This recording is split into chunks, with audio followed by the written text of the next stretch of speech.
terkait tentang skincare yang overclaim. Saya rasa itu sekarang menjadi isu yang sedang heboh-hebohnya saat ini terjadi, tapi mungkin belum ada tindakan secara konkret yang dilakukan oleh BPOM terkait skincare overclaim itu. Dan kemungkinan tahu atau tidak bahwa ya guys, balik lagi bersama saya tentunya Ugi. Nah, kita bahas nih ya, di video kali ini mau bahas nih, keras psikolog ini kritik Uya usai sibuk konten meski jadi anggota DPR RI. Nah, peringatan keras ya. Nah, kita lihat beritanya seperti apa, seperti apa, maaf. Yuk kita lihat. Lah, emang kita artis, kita jarang anggota DPR. Emang nggak ada anggota DPR yang nggak konten ada? Semua konten. Jadi anggota DPR juga nggak apa-apa dong jadi konten kreator. Boleh, tapi jangan mengabaikan main jobnya kamu sekarang ini. Karena apa? Karena kamu digaji oleh negara. Yang bayar gaji kalian itu adalah dari pajak kami semua, rakyat Indonesia. Oke? Jadi dahulukan pekerjaan utamamu, bukan konten kreator. Jangan mentang-mentang artis. Artis juga yang mana yang memilih kamu? Saya bingung. Kok bisa terpilih? Ya?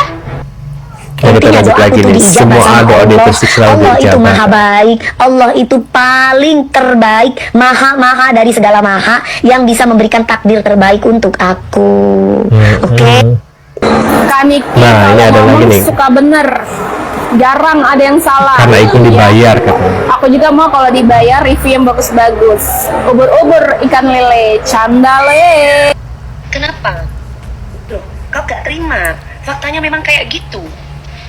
Kalau misalkan ternyata memang secara grafiknya turun, berarti tandanya masyarakat atau pemirsa tidak suka dengan adanya huru hara.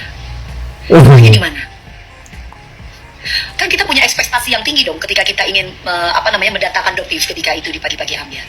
Ternyata pada kenyataannya memang penonton TV memang kurang begitu menarik gitu, bukan tertarik gitu. Mbak DP, ini pagi-pagi ambiar ngotot pengen datangin doktif ya, bukan doktif ya. Coba deh tanya brownies pengen undang doktif belum diain. Yang ngotot pagi-pagi ambiar, doktif datengin gitu ya. Jadi bukan kesalahan doktif dong kalau hitnya turun ya. Itu kan kalian yang ngotot pengen doktif datang. Ya, uangnya dokternya cuma juta, kecil banget ya kan? Juta. Nanti waktunya buat dokter jualan itu ini daripada datang pagi-pagi ambiar. Emang cuma juta datang ke TV itu, emang bayarnya gede? Enggak, kecil kalau masuk televisi itu guys, kecil ya. Nanti kalau jaga klinik kalau masih kayak gitu, tapi kan kalian minta tolong datang gitu. Jadi ada acara talk show ya, stasiun TV nih, salah satu hostnya bilang katanya ngundang doktif dipikir ratingnya bakal naik ya, tapi ternyata ratingnya biasa aja gitu. Malah katanya yang anak-anak TikTok yang trending yang itulah yang trending di TikTok itu ratingnya katanya jauh lebih bagus. Ya iyalah ya, dari dulu masyarakat Indonesia itu ya tidak pernah suka yang namanya edukasi. Doktif itu dokter yang mengedukasi ya. Lihat dong acara talk show-nya itu pernah nggak ngundang orang-orang yang benar-benar well educated, yang bahas tentang UMKM, yang bahas tentang afiliator, yang bahas tentang bisnis. Nggak ada. Yang diundang itu justru viral receh. Nah, benar. Tahu dong berarti itu talk show-nya kualitas dan kelasnya itu seperti apa gitu loh. Gue yakin ya kalau misalnya doktif diundangnya ke acara yang lebih profesional, lebih berkelas, kelasnya kelas menengah ke atas nih, kelas-kelas yang orang-orang berpendidikan semua ya, itu gue yakin pasti rame banget. Pasti gue jamin rame ya, pasti ratingnya langsung jebol. Benar, misalnya diundang ke acara Najwa ya kan, acara-acara yang dari hostnya aja kita udah kelas atas semua sih harus. Nah kalau misalnya acara-acara talk show yang alay-alay ya emang itu ada targetnya masing-masing, tapi ya mungkin elunya salah ngundang doktif. Jadi platform itu harusnya ngundang yang alay-alay, yang viral, ya, yang nggak ada edukasinya, yang sekedar hanya untuk hiburan. Nah mungkin ya lain kali kalau misalnya mau naikin rating, undangnya yang model-model gitu aja ya, yang khusus untuk menghibur ya. Jangan undang yang edukasi gitu loh, jangan undang yang edukatif gitu, nggak akan cocok ya. Jadi bukan salahin bintang tamunya sih, salahin yang undang gitu sebenarnya kalau menurut gua ya. Tuh, tak terima kritikan Dokter Maya. Doktif langsung mereview produk dari Maya katanya. Opini harus lebih bijak ya Bun ya, karena di sini nggak ada doktif niat menjatuhkan. Cuman paling tidak doktif approve karena kan memang Bunda nggak suka dengan kehadiran doktif. Produk dari sepertinya dari Bunda ya. Max Bright Serum Keratin Soothing and Brightening Serum. Seperti biasa karena tertulis di sini kandungannya niacinamide 2%, maka dokter lakukan uji lab. Di sini dokter sebagai seorang konsumen ya Bunda Maya, bukan sebagai seorang pengusaha. Hasil lab niacinamide dari produk ini kandungannya adalah di angka 2,07%. Yeay, oke ya. Jadi produk ini sudah sesuai guys. Tapi berhubung Bunda Maya kayaknya nggak suka dengan kehadirannya Doktif untuk membacakan hasil lab ya. Jadi sebaiknya produk ini enggak Doktif approve, tapi Bunda Maya approve aja ya. Karena itu adalah hak Bunda Maya. Nah, Kena jadi kelihatan kan blow on-nya kan? dengan Please, kalau lu nggak tahu apa-apa, diem mendingan seriusan. Sebodoh-bodohnya owner gitu ya, pasti mereka juga ngesegel produknya sendiri. Termasuk produk yang direview sama dokter detektif yang krim MC itu. Kalau nggak percaya, ini tampak bawahnya. Lihat tuh, hitamnya itu beda. Bagian pinggir itu mengkilat karena ada plastiknya. Terus bagian tengah itu hitamnya nggak mengkilat karena nggak ada plastik di bagian situ. Nih, tampak depan dilihat tuh, itu tuh disegel sama plastik. Jadi gue bingung banget terkontaminasi dengan apa gitu. Kalau sinar matahari, terus kayak oksidasi ibaratnya, kagak mungkin berubah kandungannya. Jadi Kenapa? Loh, kau gak terima.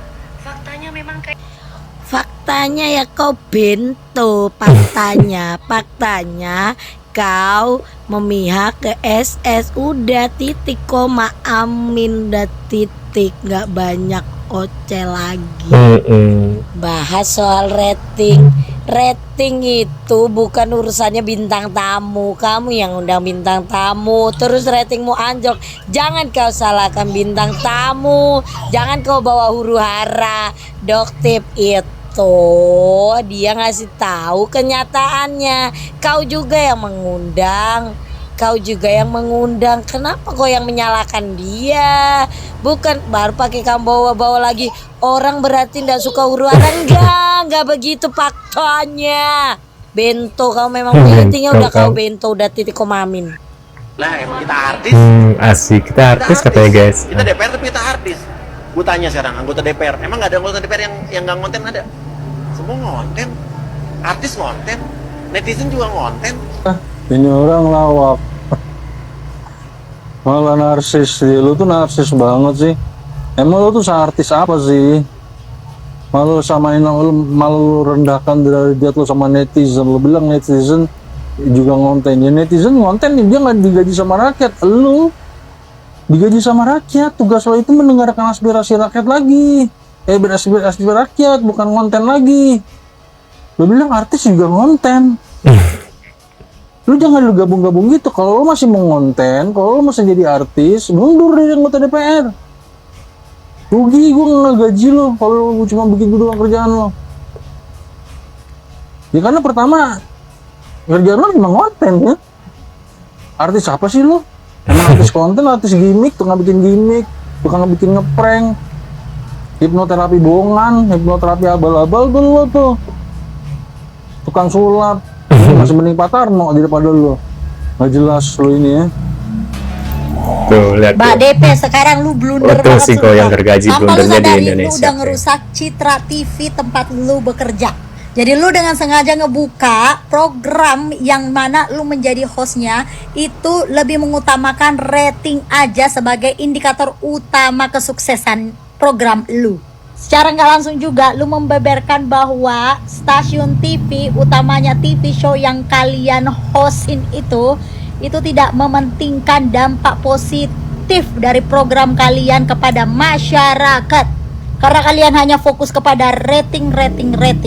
Karena seharusnya program di stasiun TV juga itu mempertimbangkan keinginan penonton yang menginginkan konten yang lebih sekedar daripada hiburan, seperti misalnya konten yang edukatif gitu, misalnya informatif juga yang bisa berdampak kepada kehidupan para penonton showmu itu. Berarti selama ini program yang kamu hosting ini cuman fokus kepada popularitas gitu ya, komersial doang gitu. Tidak fokus kepada manfaat dari program TV show yang kalian bawain gitu. Pantas saja setiap topik yang kalian bawain semuanya, terus cara kalian mewawancarai narasumber juga itu kayak nggak ada isinya, tau nggak? Jadi kebanyakan TV show yang kayak gitu itu Ibaratnya kita ini sebagai masyarakat lagi nontonin tetangga kita ini di kondangan lagi gosip gitu. Padahal ini TV show loh ya, program ada duitnya. Iya tahu rating itu penting. Itu sebagai salah satu indikator performa kalian ya yang bekerja di stasiun TV. Tapi kalau misalnya itu menjadi satu-satunya tujuan kalian di program itu bisa berisiko loh kepada stasiun TV-nya. Nanti stasiun TV-nya ini kehilangan relevansi di mata masyarakat. Jadi TV stasiun itu perlu menyeimbangkan antara komersialisasi dan tanggung jawab sosial kalian dalam menghadirkan konten yang tidak hanya menghibur tapi juga bisa memberikan dampak positif kepada masyarakat. Tapi ya udahlah, paling juga kan namanya DP kan udah gede gitu ya kan, nggak kan mungkin kena teguran dari stasiun TV mah. Nah, menurut pendapat kalian gimana nih? Tulis di kolom komentar tentang berita mereka ya. Nah, terima kasih sudah hadir dan jangan lupa bantu subscribe dan sampai jumpa di video selanjutnya. See you guys.